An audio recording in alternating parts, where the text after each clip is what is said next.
naga waran bal safarkaaga halkan aad ku soo gaartay muxuu ku saabsan yahay waxaan ka soo qayb galay shir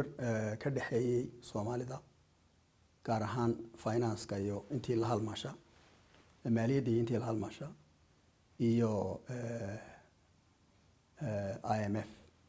ama sanduuqa lacagta adduunka team ka socday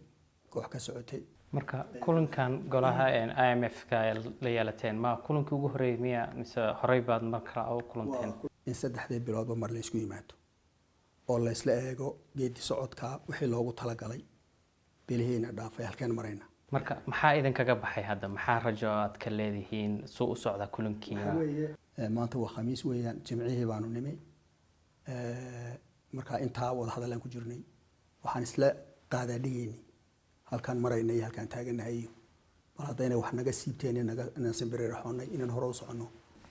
waxaad ii sheegtay in IMF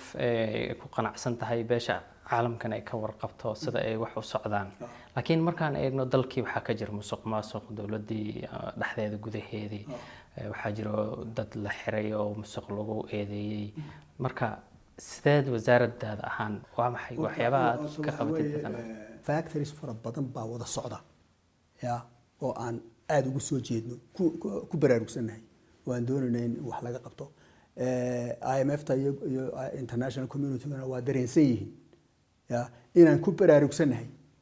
ya aan doonaynaa wax ka qabano ma wada tirnay musuqmaasuq ma oran karno waxaa jirtay dhawaan in lagu dhawaaqay la yiri Soomaaliya waxa loo soo daabici doonaa lacag marka yaa idin ka caawina lacagtaas xageesa lagu daabacaya arintaasi waxa weeye arrin ballaaran weeye waxa weeye arrimaha